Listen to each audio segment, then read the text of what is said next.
My own family said I was nothing, that I was delusional and living off luck, and for a while I let them believe that, until I found out money had been quietly moved behind my back, accounts I never approved, decisions made like I was not even in the room.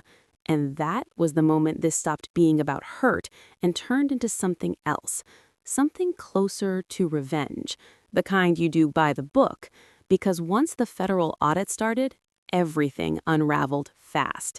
Timelines did not match, signatures did not hold up, and at 6:12 in the morning, federal agents showed up at the house they thought was untouchable. And by the time it was over, the same people who dismissed me were facing charges they could not talk their way out of. And the part they never saw coming was this. I was not the weak one in the story. I was the one who built it. And I am your host, and I will show you exactly how it all came down. Chapter 1. My mom uninvited me from Christmas the same week I was about to close the biggest deal of my life. I did not even react right away. I just sat there at my desk, staring at the message like it might change if I gave it a few seconds. It did not. It stayed exactly the same, neat and polite, like something she had rewritten a few times before sending. She said, "This year might be complicated." Camille was hosting. Daniel's family would be there. It was going to be a full house. Then came the real line. "It might be better if you sit this one out." I let out a quiet breath and leaned back in my chair. For a second, I actually checked the sender again, like maybe I had misread it, like maybe it was meant for someone else. Another message came through before I could think too much about it. "It is just not really your scene, honey. We do not want things to feel awkward." Awkward. That word did more work than anything else in that message. It turned me into something inconvenient, something you quietly move out of the way so everything else looks right. I set my phone down slowly and rubbed my thumb against the edge of my desk, feeling the grain of the wood under my skin. The apartment was quiet, the kind of quiet that makes everything feel a little sharper. It should have bothered me more, or maybe it already had, just not in a way that looked dramatic from the outside. Camille had always been the easy one, the one who knew how to exist in spaces like she had been trained for it. She laughed at the right time, listened just enough, spoke just enough, and never made anyone question where she stood. And now she was married into a family that practically defined those spaces.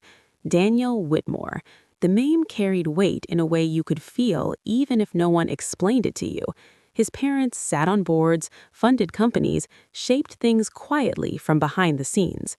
Camille fit into that world like she had always belonged there. I never did. At least not in the version of me my family liked to hold on to.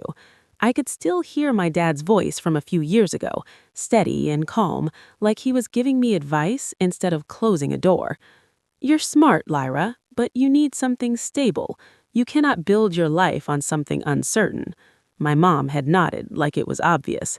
Camille has security. She knows where her life is going. I remember sitting there trying to explain what I was building, how it worked, why it mattered, and watching it slide right past them. To them, I was always almost something, still figuring it out, not quite there. I picked my phone up again and read the message one more time. "Sit this one out." It sounded small, casual even, but it was not. It was a decision, and it had probably been made long before I ever saw the text. Across the room, my laptop screen was still on, casting a soft light over the desk. I turned back toward it, letting my eyes settle on the open documents. 7 years. That was how long I'd been building this company.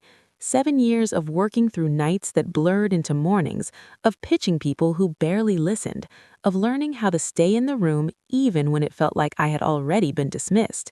Now I was 3 days away from closing a Series D round with Whitmore Capital.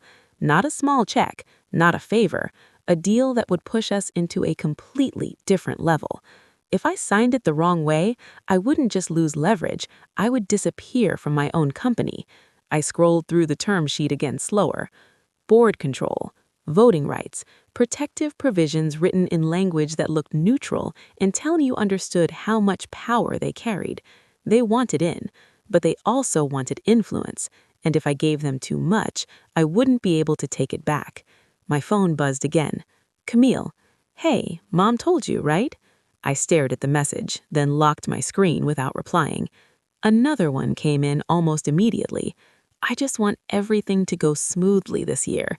Daniel's parents are very particular, and it really matters. Of course it did. Everything about her world was about things mattering in the right way to the right people.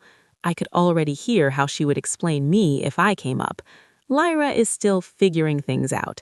It wasn't even cruel. That was the part that made it worse. It was just clean, simple, easy to believe. I leaned back in my chair again, staring up at the ceiling for a second before looking back down at the numbers on my screen. Revenue projections, growth curves, contracts we fought to secure. All of it real, all of it earned, all of it invisible to them. They had no idea who they'd just decided to leave out. And maybe that was the only part that stayed with me. Not the message itself, not even the way it was said, just how natural it felt to them, like I had never really been part of it to begin with. I picked my phone up again and allowed a reply. My fingers hovered over the screen for a second, then I deleted the blank message and set the phone back down.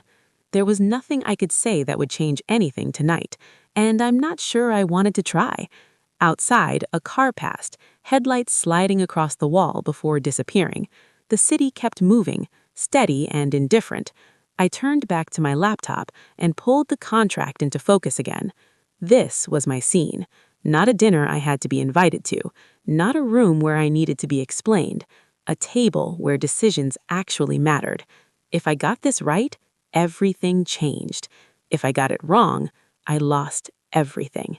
I rested my hands on the keyboard, letting the weight of that settle in. They thought they were protecting their image. They had no idea what they were about to lose. Chapter 2. I woke up already tired, like my body had decided before I did that the day was going to be heavy. For a minute I stayed in bed, staring at the ceiling, replaying Camille's messages in my head. Not the exact words, but the tone.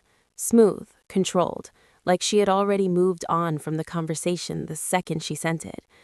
By the time I made coffee, my phone had 3 new notifications. One from Camille, one from my mom, one from an unknown number. I opened Camille's first. Morning. Just so you know, Daniel's parents asked about you last night. I read it once, then again, slower this time. I told them you were busy with your startup, still figuring things out, but you always had interesting ideas. Something tightened under my ribs. Interesting ideas. A softer way of saying, not serious. I typed back, "You told them that?" Her response came quickly. I kept it simple. They do not need all the details. It is easier this way. Easier for who? I typed. There was a pause. For everyone, she replied. I stared at that word, then locked my phone. Before I could set it down, another message came through. My mom. Sweetheart, Camille said you sounded a little tense. Please do not take any of this the wrong way. We just want everything to go well this year. I exhaled slowly. What exactly am I supposed to take the right way? I typed. Being left out or being explained like I'm a phase? There was a delay. Then my phone rang. I answered. Lyra, my mom said, her voice careful, we are not trying to hurt you. It still does, I said. You have to understand, she continued. Daniel's family is very established. Camille is building something important there. And I'm not part of that, I said. It's not about you not being part of it, she replied quickly. It's about not complicating things. I almost smiled. Not complicating things. So I complicate things, I said. You just live differently, she said. Your work, your lifestyle, it does not always translate well in certain environments. Translate well. I looked over at my laptop on the counter. I'm closing a major funding round this week, I said. That is my environment. A pause. That is good, she said. You should focus on that instead of getting caught up in this. I nodded. I am. We ended the call, both pretending it had been normal. I stood there for a second, then walked back to my desk. My inbox was already filling up. At the top was an email from Whitmore Capital. We should revisit governance terms in light of recent performance concerns. I opened the attachment and felt my stomach drop. They had revised the structure. Additional board seat, expanded voting rights tied to risk triggers, clear language around executive replacement if performance thresholds were not met. I read that line again. Executive replacement. Not theoretical anymore. If they decided the model instability was a risk, they could remove me. My phone buzzed again. A follow-up from Whitmore. Looking forward to discussing this in person. We want to make sure leadership remains aligned with long-term stability. Aligned. Another clean word. I leaned back, staring at the screen. Something had shifted. The tone was different, more cautious, less certain. They were starting to question me, not because of what I had done, because of what they had heard. At the same time, somewhere across the city, Camille was shaping that narrative in real time. I picked up my phone again and answered the unknown number. "Hi, is this Lyra Vance?" the voice asked. "Yes, this is Carol Whitmore, Daniel's mother." "Of course." "We met briefly at the engagement party," she continued. "I just wanted to say it was lovely hearing about you." I waited. "Camille mentioned you've been trying a few different things lately," she said, her tone warm, almost amused. "It's always nice to see someone exploring before they settle." Exploring, trying things, interesting ideas. Each version softer than the last, but somehow worse. I kept my voice even. "I'm not exploring," I said. "I run an AI company." A pause. "Oh," she said. Camille made it sound more experimental. Experimental. I looked at the numbers on my screen, at the contracts, at the years behind them. "We're closing a major institutional round this week," I said. "It's not experimental." Another pause. "I see," she said, and the tone shifted slightly. "That is quite different from what I understood." "Exactly," I said. We ended the call politely. When I hung up, I stared at the dark edge of my screen. It wasn't just that Camille had simplified me, she had reduced me, trimmed away everything that carried weight until what was left was easy to dismiss. I stood up and walked across the room once, then back again, feeling the pressure build under my skin. For a second, I wanted to call her, push harder, say exactly what I was thinking. "You don't get to rewrite me just because it fits your life better." The thought came fast, sharp. Then I let it pass, because reacting wouldn't fix anything, not this version of the story. I sat back down and pulled the term sheet closer. Board control, voting rights, replacement clauses. Family, investors, different rooms, same pattern. They were all working with a version of me that made their decisions easier, less threatening, more manageable, optional. I looked at the contract again, then at the updated email from Whitmore. Leadership remains aligned with stability. If I didn't push back now, that line would become real. I'd still be there, just not in charge. I rested my hands on the desk, letting the realization settle. This was not just about Christmas, and it wasn't just about a deal. It was about control. Who had it, who kept it, and who lost it without even realizing it was happening. I picked up my phone not to reply, but to make a call. If they thought I could be replaced, they had already made their first mistake. Chapter 3. I stepped into the Whitford building early, giving myself a few quiet minutes before the room filled. Not because I needed to prepare, but because I wanted everything else to settle first. The lobby was all glass and stone, the kind of place that made power feel calm and permanent. I checked in, followed the assistant down a long hallway, and let my mind stay still. When I walked into the conference room, Daniel Whitford was already there. He looked up, paused for a second, then stood. "Lyra, right?" "Yes." We shook hands. His expression stayed polite, but there was something else behind it. Not recognition exactly, more like he was trying to line me up with something that did not quite fit. "I feel like I have seen you before," he said. "I do not think so," I replied. He studied me for another second, then nodded and sat back down. The rest of the team came in a few minutes later. Richard Whitford, 2 partners, and legal. The room shifted as they took their seats. everything tightening into focus. "Let us begin," Richard said. The screen lit up and I started walking them through the deck. I kept it simple. No performance, no extra energy. Just facts, structure, results. Market positioning, model stability, revenue projections. Daniel was not looking at the slides. He was watching me. Halfway through, Richard leaned forward.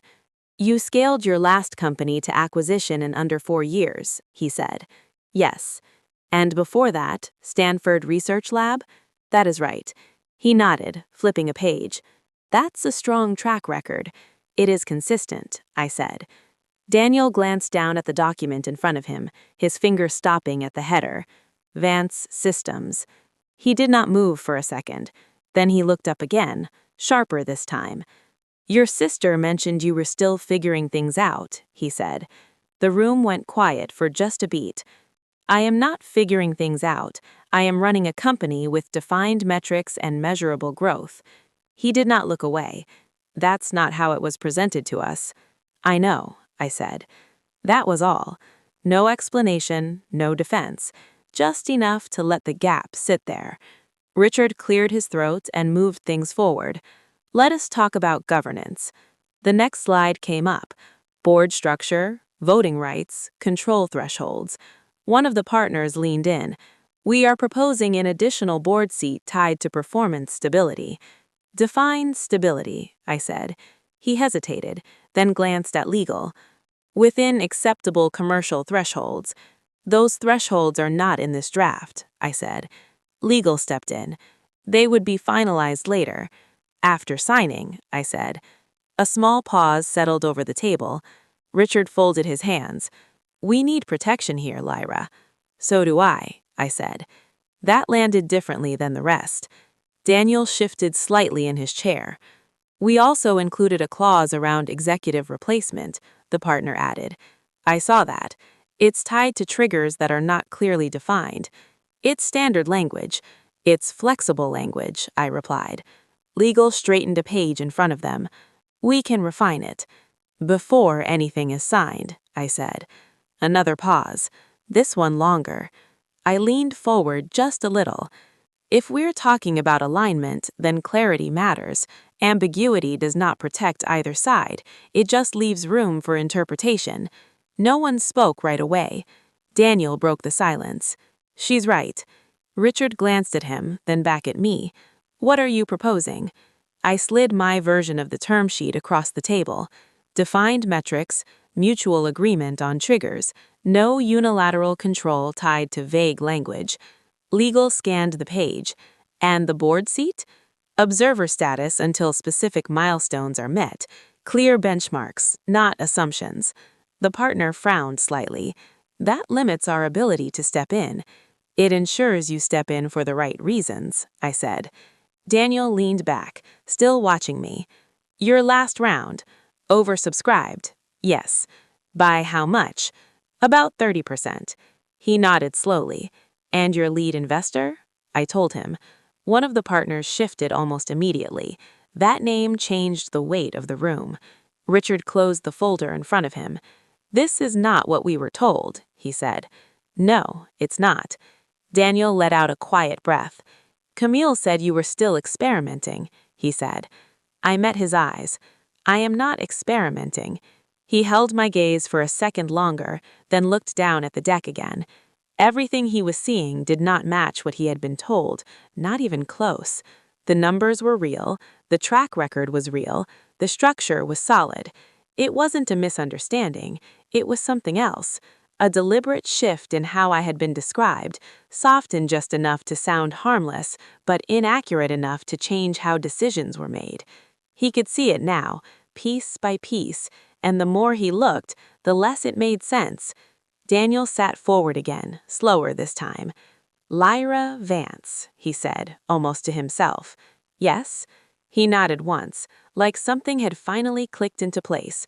Across the table, Richard reopened the term sheet. "Let us go through this again," he said. The tone had changed. No one was rushing now. No one was assuming anything. Every line was being read more carefully. I sat back and let them work through it. I answered when I needed to. I stayed quiet when I didn't. Silence did more for me than explanation ever could. Daniel glanced at me once, then back at the papers in front of him. There was no confusion in his expression anymore, only a quiet realization that something had been presented to him in a way that did not hold up, and more importantly, that it had not been accidental. The room moved slower, more deliberate, like everyone was adjusting in real time. I didn't interrupt, I didn't push, I let the shift happen on its own. Because once doubt started, it didn't need help. Daniel tapped the edge of the document lightly, then stopped. He did not look at me this time, but I could see it. He knew, not just that the story was wrong, but that someone had made sure that it was wrong, and that changed everything. Chapter 4. By the time Christmas dinner started, the Whitford house already felt different, like everyone was pretending things were normal while quietly waiting for something to break. The place was exactly what you would expect. Warm lights, polished floors, everything arranged just right. Nothing out of place, nothing too loud. Control, dressed up as comfort. I stepped inside, took in the room, and kept my expression neutral. Daniel saw me first. He did not hesitate this time. He walked over, steady, like he had already made up his mind about something. Lyra. Daniel. We shook hands. His grip was firm, but there was something else there now. Not curiosity, recognition. Across the room, Camille turned. She froze for half a second. Then she smiled, quick and practiced, already trying to recover. Lyra, I did not know you were coming tonight. I was invited, I said. Her smile held, but only just. Invited by who? I did, Richard said from behind her. The shift was immediate. Not loud, not dramatic, just enough to make people look twice. Richard stepped closer, calm as always. Given the situation, it made sense for Lyra to join us, he said. She is central to the deal. Camille blinked, her expression tightening. I am sorry? What deal? Richard did not rush it. The Vance Systems deal, he said. Lyra is the founder leading it. Silence settled over the room. Real silence. Camille looked at me, then back at Richard like she was waiting for someone to correct it. That cannot be right, she said. It is, Richard replied. Daniel did not say anything. He just watched her. I stayed still. Let it land. Let it stretch. Camille's composure slipped, just enough to notice if you were paying attention. But she said she was still figuring things out, Camille said, her voice thinner now, that she was not settled yet. I did not say that, I said. The room shifted again. A couple of people nearby glanced over, not openly staring, but close enough. Richard stepped in smoothly. There may have been some confusion, he said, but the numbers are clear. Camille let out a small breath, forcing a smile back into place. Well, that is impressive, she said. I had no idea things had moved that quickly. I held her gaze. They did not move quickly, I said. You just weren't paying attention. That landed. Not loud, but sharp enough. Daniel looked down briefly like he was hiding a reaction. Someone near the table shifted in their seat. Small things, but visible. Richard gestured toward the side room. Before dinner, let us finalize a few details, he said. We moved away from the others. Camille stayed where she was, watching, listening, trying to stay composed. Richard sat down, legal beside him, Daniel across from me. Your revisions to governance, Richard said. I want to go through risk again. Of course, I said. He leaned forward slightly. If performance drops, how do you maintain control without external intervention? By defining the thresholds clearly, I said, not broad estimates, real operating ranges tied to actual deployment. Legal nodded, writing something down. And if those ranges are exceeded, we adjust internally first, I said. The system is built for controlled response, not panic decisions.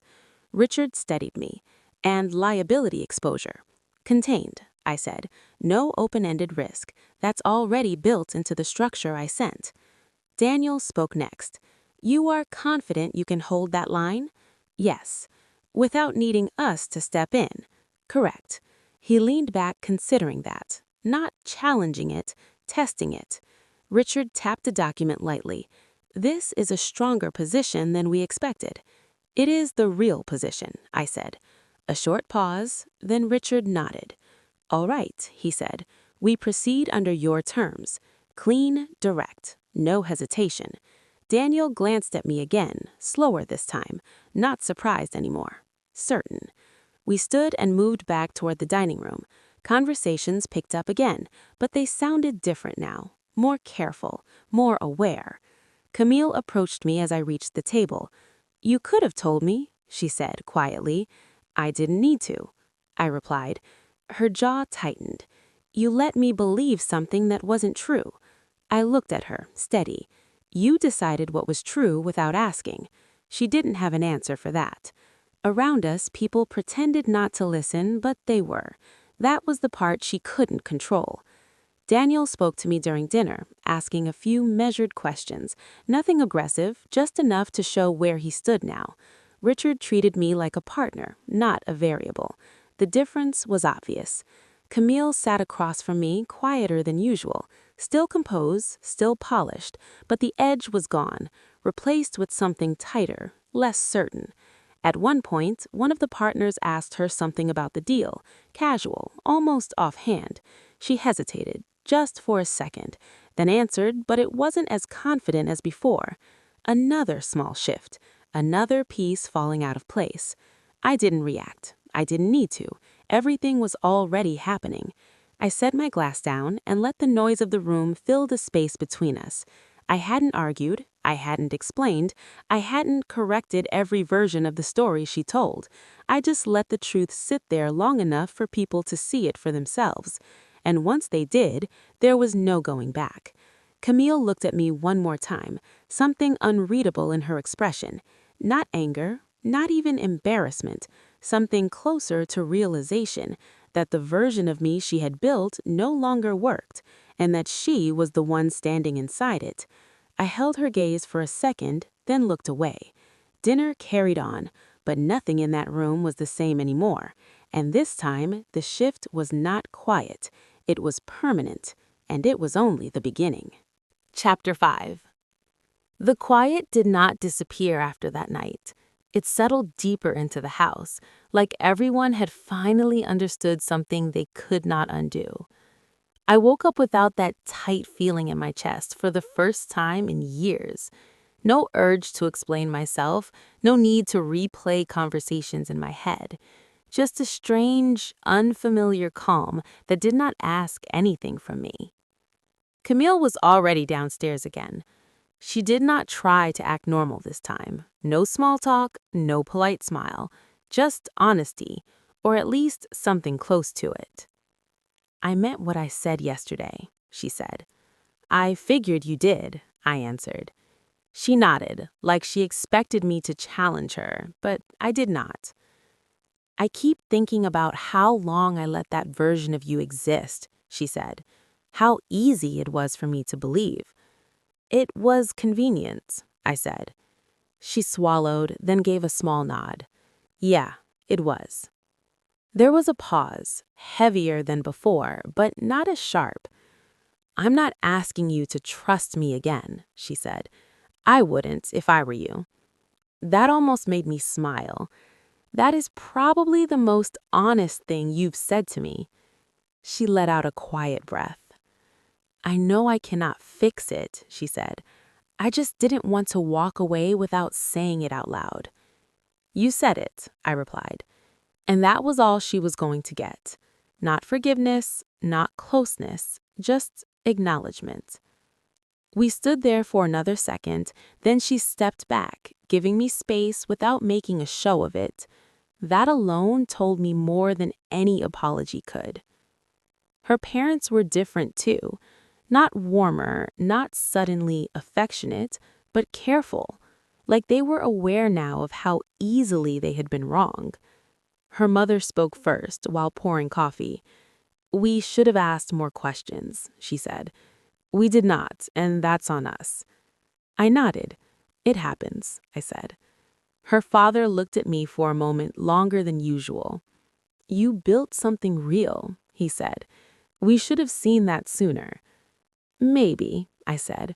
"Or maybe it was something you were looking for." He did not argue with that.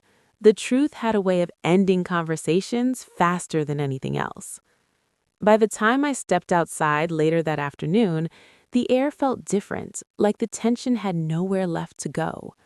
My phone buzzed. "Ethan, I want you at Christmas dinner," he said as soon as I picked up, not as a guest, as someone who belongs in that room. I leaned against my car, letting that sit for a second. "Are you sure about that?" I asked. I wouldn't have said it if I wasn't. There was no hesitation in his voice. That mattered more than the invitation itself. "I'll be there," I said. That night was quieter than the one before, but it carried more weight. No one questioned why I was there. No one tried to define my role. They already knew. Ethan greeted me first, steady as always. "I'm glad you came," he said. "Me too," I answered. Camille was there, but she kept her distance, not out of resentment, just respect. She listened more than she spoke, and when she did speak, she did not shape the narrative. She just told the truth. At one point, her mother glanced at her, like she was still adjusting to that change. I noticed. So did everyone else. That was part of the consequence. Not loud, not dramatic, but permanent. Dinner moved easily, conversations flowing without that underlying tension that used to sit just beneath the surface. No one tried to correct me. No one tried to translate my life into something smaller. They let it be what it was. And for the first time, that was enough. After dessert, Ethan raised his glass slightly. "To earned respect," he said. I met his eyes. "To truth," I replied. Camille lowered her gaze for a moment, then looked back up, steady. She understood what that meant now. Understanding did not erase what had happened. It just meant she would have to live with it. That was her version of karma.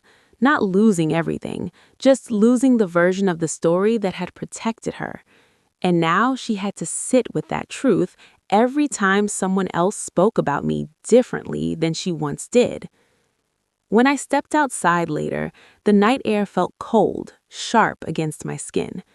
I stood there for a moment, looking back at the house. It felt smaller somehow, or maybe I had just stopped trying to fit inside it. I thought about all the times I had tried to be understood, to be seen clearly by people who had already decided who I was. I thought about how quiet I had been while they filled in the blanks, and how none of that had actually mattered. Because in the end, I didn't need them to get it right. I just needed to stop waiting for them to. That's the part no one talks about. The moment you realize you were never asking for too much. You were just asking the wrong people. And once you see that clearly, something shifts in a way that doesn't go back. I opened my car door, then paused for a second. Not because I was unsure, just because I knew this was the last time I would stand here feeling anything close to that old version of myself. The one who needed approval, the one who stayed quiet, the one who thought patience would eventually turn into understanding. It never did. And that was fine, because I built something stronger without it, something that didn't depend on who believed in me first. I got into the car, closed the door, and let the silence settle around me. Not empty, just mine. There was nothing left to prove, only things left to build, and this time I would not be doing it in the background of someone else's story. If you were in my place, would you forgive them, or would you walk away and never look back? If this story meant something to you, stay with me, share your thoughts below, and follow along for more stories that might feel a little closer to your own.